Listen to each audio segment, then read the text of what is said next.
Anything I can do to help put a snitch down is my pleasure. So it was your pleasure when you committed this murder? See, that's kind of up. I'm thinking, I don't know what my lawyer would say if I answered that straight out. Hold on, yes. Yes, it was. It's pretty rewarding work. It's great for the soul. Is it hard to chop up a human body? Nah, not really. You'd be amazed. It's quite simple, actually.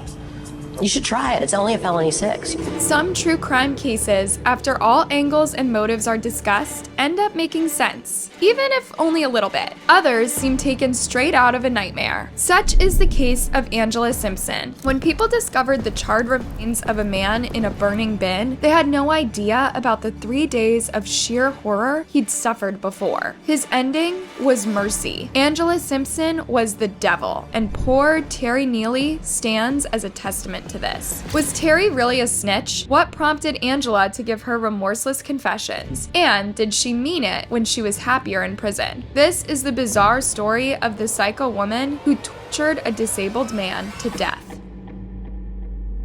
It was a hot morning in Phoenix, Arizona, on August 5th, 2009. Someone was walking to their local church when they noticed a burning trash can. They thought maybe a group of teens had some silly fun burning leaves or junk. But as they got closer, they couldn't ignore the foul smell coming from it. And something just didn't look right. It was as if it was placed in front of the church with a message. So that person phoned the Phoenix PD. Similarly, the officers thought this was a prank. They would send firefighters to put out the fire and churchgoers would be happy. But when the firefighters arrived at the scene, they discovered it was much worse than a prank. As soon as the fire and smoke were gone, they could see what was really inside the bin. It was the partially dismembered, charred body of a missing man. The firefighters would describe that day as the most disturbing incident in their entire lives. We can only imagine what people felt as they gathered at the church that morning. Instead of being greeted by their warm, welcoming pastor, they found dozens of people crying, screaming, covering their mouths with their hands as they tried to make sense of a horrific situation.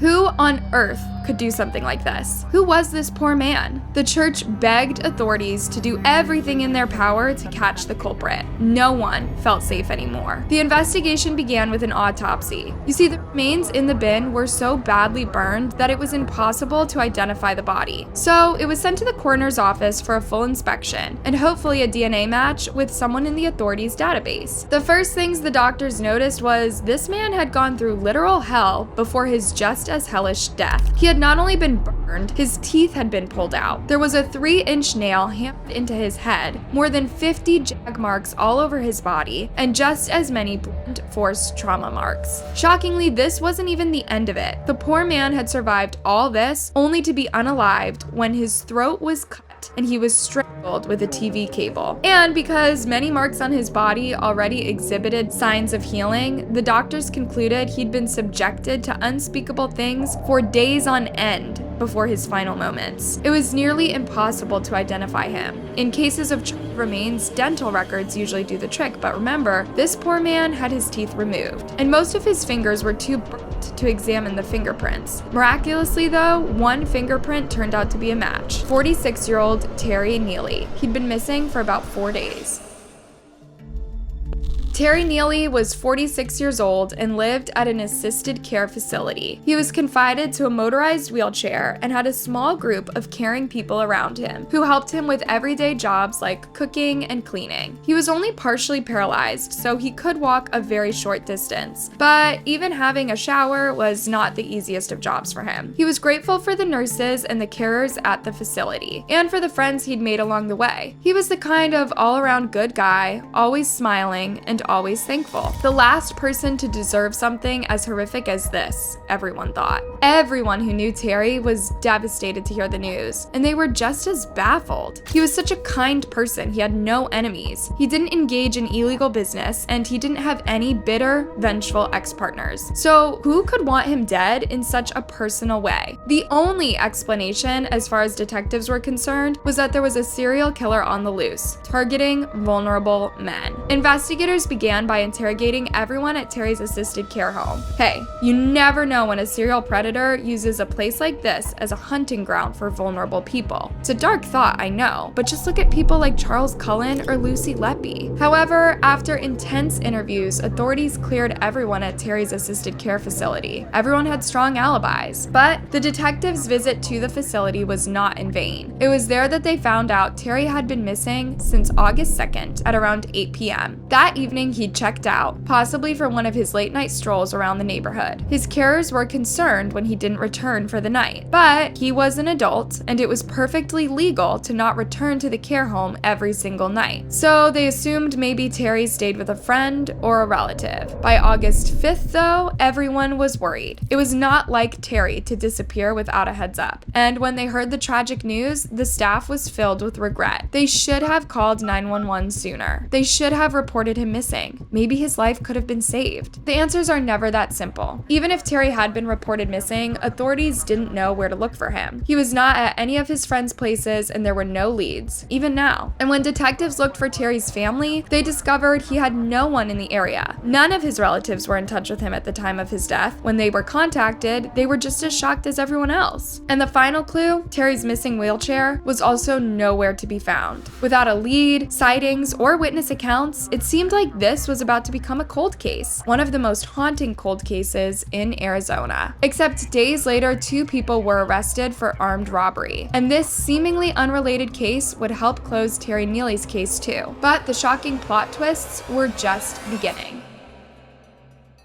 This man, Edward McFarland, aka Cracker, was arrested alongside a woman named Angela Simpson. They had just committed an armed robbery and were both seriously uncooperative with authorities. The first thing detectives noticed was that these two had ample criminal records. For starters, Cracker was Angela's pimp, and they both had a series of increasingly violent crimes in their past, starting from when they were children. Angela Simpson had grown up in the foster system. It's safe to say that even though the foster system can help children find loving families, it is also notoriously unstable and at times abusive. Sadly, Angela was abused when she was just 10 years old, and from then on, it got worse and worse. She was a vulnerable child in an environment where narcotics, violence, and SA were normalized, and she was exposed to these horrible things at a very young age. So it wasn't long before she took on the same kinds of behavior as a way to feel in control again. She began using self-destructive substances, preying on those weaker than her, and showing great disdain for authorities. Coming from a heavily dysfunctional life, Angela never managed to hold down a job and had no stability in her life. Even food and shelter were intermittent in her life. Crime and illegal street work became her main sources of income, and as a teenager, she was already in and out of prison. Her criminal record went from narcotics use and street work to aggravated assault, carjacking, and robbery. You could see how she cared less and less about the consequences of what she did. And there's an interesting side to this. You see, during her interrogation, Angela would say she was happy to be in prison with all of her friends. We'll discuss that in a moment. Psychiatric experts don't believe she was telling the truth, but perhaps Angela felt safer in prison. After all, she had food and a roof above her head, no matter what. Out on the streets, she couldn't ensure this for herself every day. So here's a disturbing question. If you feel better off in prison than outside, what's stopping you from committing the most heinous kinds of crimes? The only thing that could stop you is a moral backbone, if you have one. But Angela grew up in a different kind of world, where morality is an empty term, or some annoying concept used by authorities to put you in jail. When detectives arrested 23-year-old Angela in August 2009, they also discovered she had 4 children, but she refused to talk about them. She sounded like a defensive mother, but in reality, she had no idea where her kids were. That's because she never took care of them. In a sad irony, they were sent off to the foster system, just like her. Nevertheless, Angela wasn't mysterious on all topics. When she was interrogated about the armed robbery, the detectives had another question for her. They noticed a distant link between her and Terry Neely, so they thought of asking her if she had taken his life. She proudly said yes.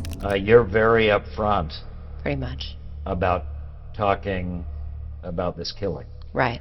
You murdered this man. Yes, You tortured him. of course. Angela had just been at a court hearing earlier that day, and when she talked about unaliving Terry, she said her confession did not mean she felt guilty about it. Yeah, in court today you said you're not here to pretend to be remorseful. Of course not. Why would I do that? Are you remorseful? Not at all. Why? Why would I be? It was shocking to see how little Angela seemed to understand about humanity. She explained simply, Terry Neely was a snitch. All snitches must die. Why did this man deserve to die? You claimed he was a snitch. Well, What proof do you have of that? he told me he was a snitch.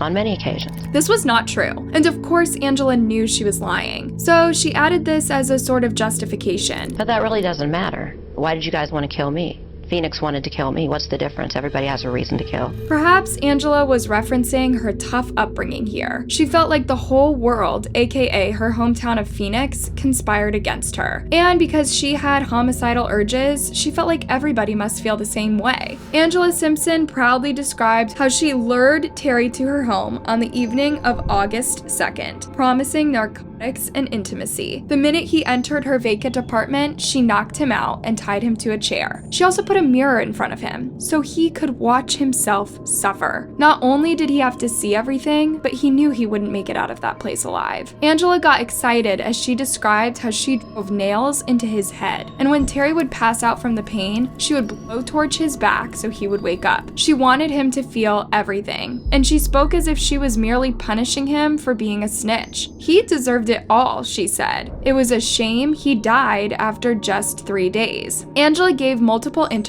during which she kept her story straight. She was proud to take a snitch's life. Anything I can do to help put a snitch down is my pleasure. So it was your pleasure when you committed this murder? See, that's kind of up. I'm thinking, I don't know what my lawyer would say if I answered that straight out. Hold on, yes. Yes, it was. She also mocked the detectives every time they prompted her with ethical questions, recommending that they try taking a life too. It's pretty rewarding work. It's great for the soul. Hard to chop up a human body. Nah, not really. You'd be amazed. It's quite simple, actually. You should try it. It's only a felony 6. Indeed, after subjecting Terry to unspeakable things, Angela finally took his life with a TV cable. Then she turned his body into pieces and decided to burn a few in a church trash can. Simpson, I think, is a very scary individual. She's probably the only one in there that I take every precaution in the world to make sure my staff and myself are safe. She is the one in this whole jail that creeps me out, for a better word. The minute Angela stepped into her prison cell, she was proud. She acted like she owned the place, and now she felt like a hero. She'd just taken out a snitch, right? As you can imagine, with a clear confession in court, there was no case for a trial. She was quickly sentenced to life in prison without the possibility of parole. During her interrogation, she was asked about this sentence. How do you feel about spending the rest of your life in prison? You know, I got a lot of family in prison, and I'm okay with that. It's really not that much of a punishment to be sentenced to spend my life with my family. Now, some experts believe Angela Simpson is in fact wearing a very thick mask. The psychopathic killer persona makes her feel stronger, makes her feel in control. You see, Terry Neely had never worked with or for authorities. He was never a snitch, and he'd had 0 interactions with officers of the law. So there was no reason for Angela to believe he was one unless she was hallucinating. But it's more likely that she made that up as an excuse to give in to her worst impulses. During an interrogation, Angela also said she'd taken more snitch lives. But when she was asked a second time, she said no. Terry was her first. She just got upset she got caught before she could unalive some more. Angela did know a fair amount of people in prison, as she herself had been in and out of prison her entire life. But as Dr. Todd Grande pointed out, no other friends of Angela's were spending lifelong sentences there. Once they got paroled, she would be once again alone. It was at this same time when Angela said she refused to talk about her kids, as if she was protecting them, when in fact she had no idea where they were. And when she was asked again why she had so much hatred for Terry, she said she killed snitches for her kids, as if that's what a mother's children would want, their mother in prison forever. Simpson is a very scary person. She is, just by the nature of her crimes and the way that she has been here and just her manners and that, she just doesn't seem to have a lot of those inhibition controls that most people would. Here's another compelling argument that Angela has a psycho killer persona. I think that's hilarious. Isn't that beautiful? The media says you did some pretty heinous things. Does that bug you? Does it bug me? What people say? No. my give a f is broke. She really enjoys the notoriety. She says that, but did you notice how she laughs whenever the interviewer speaks about her heinous actions? Angela Simpson also confessed to having mental health issues since the age of 10, the same age she claims the abuse started. However, she said she wanted no sympathy for that. She wanted to take full, remorseless responsibility for her actions. When the judge sentenced her to life in prison, he asked her, "Was there justice in court today?" Angela responded, "No, I should have gotten the death penalty." And during her first interrogation, when she was asked how jail was for her, she said awful and complained about not getting enough compassion. So, yeah, there were a lot of conflicting statements. At the end of her second interview, Angela said she would have taken more lives, but not African American lives. She also spoke about gender equality, if you can believe that. What would you have the world know? You're sort of an interesting character. Because, first of all, women generally don't commit crimes this heinous. Right. This is usually the domain of men. That's unfortunate. You think more women? Oh, yeah, equal opportunity, definitely. And once more, she let the world know she was a self-righteous vigilante. Do you think you did the right thing by Of course. killing this guy? Definitely. He's white trash. Somebody had to take it out. If you had that moment to live over again, I'd have kept him alive a week. but you would have still tortured him and killed him. Oh, I had to torture him for a week, yeah, instead of 3 days. Definitely. She ended the interview by saying she regretted not unaliving her other victim, the armed robbery one. Joseph Van Tress for the armed robbery. Yeah. I should have killed him, but I had to go. Will you kill again? If the opportunity arises, I hope so. But the most important part of the interview is the ending, when Angela thought she wasn't being filmed anymore. Watch how giddy she acts, excited about the world seeing her as an evil psychopath. Okay, we're done. Are you done? Yeah. All right. Thank you, Angela. Good dude, that's gonna be crazy, isn't it? That's gonna be wicked. Make it look good, please. Oh, you're gonna put this on too? Well, what?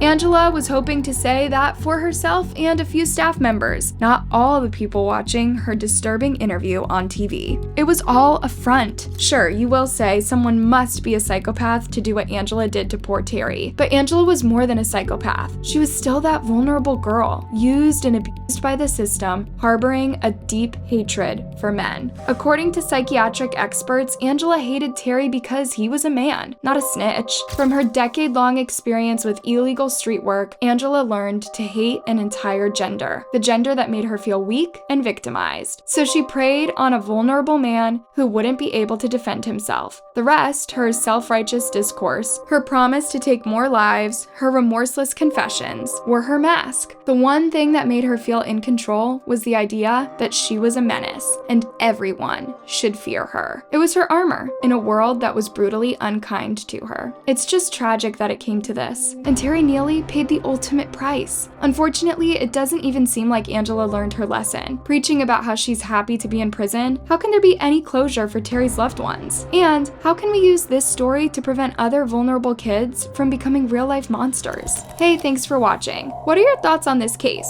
What would you do to protect people like Terry and kids from backgrounds such as Angela's? Let me know in a comment, and before you leave, make sure you like, subscribe, and hit that bell button. See you next time.